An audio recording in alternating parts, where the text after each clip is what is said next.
গভীর রাতে বন্ধ করে আগুন, ঝলসে গিয়ে 4 বছরের বাচ্চা সহ মায়ের মৃত্যু। বোলপুরে এমনই চাঞ্চল্যকর ঘটনা। আশঙ্কাজনক অবস্থায় বর্ধমান হাসপাতালে ভর্তি শিশুর বাবা। ঘরের জানলার কাছ থেকে উদ্ধার হয়েছে কেরোসিন মাখানো কাপড় জড়ানো কাঠি। তাহলে কি ঘরে আগুন লাগানো হয়েছিল? এটা কি আগুনে লাগিয়ে পুড়িয়ে মারার চেষ্টা? ব্যক্তিগত শত্রুতার জেরেই কি এরকম নৃশংস প্রতিশোধ? তৈরি হয়েছে রহস্য।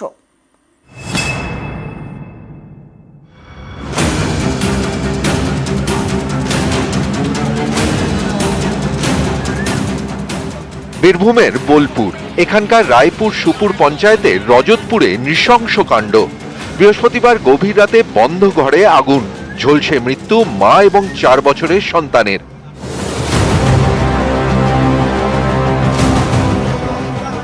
একতলা বাড়ি। বৃহস্পতিবার রাতে একটা ঘরে শুয়েছিলেন শেখ আব্দুল হালিম।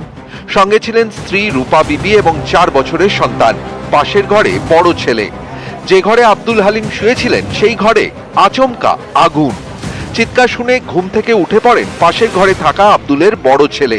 দরজা ভেঙে ঘরে ঢোকেন, দেখেন 3 জনই ঝলসে গিয়েছে। তাদের বোলপুর হাসপাতালে নিয়ে যাওয়া হয়। সেখানে 4 বছরের সন্তান এবং মায়ের মৃত্যু হয়। আব্দুলকে পাঠানো হয় বর্ধমান হাসপাতালে। আমাদের ওই নিষ্পাপ বাচ্চাটা যেভাবে মরেছে তার থেকে ওইরকম কঠিন ভাবে চেয়েছিল, এরকম ভাবে মরে। ওই নিষ্পাপ বাচ্চাটাকে এরকম ভাবে মারলো, কঠিন থেকে কঠিন তার শাস্তি যায়।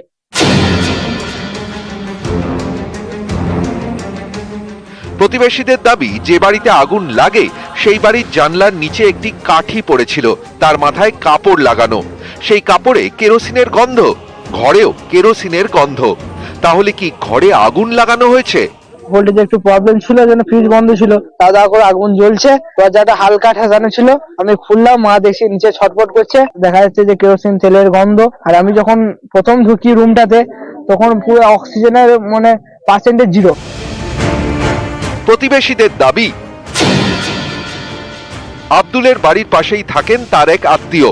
সম্প্রতি তিনি সেই আত্মীয়ের স্ত্রীর বিবাহ বহির্ভূত সম্পর্কের কথা জানতে পারেন। একথা আত্মীয়কে জানান আব্দুল। এর জেরেই কি আগুন লাগিয়ে পুড়িয়ে মারার চেষ্টা?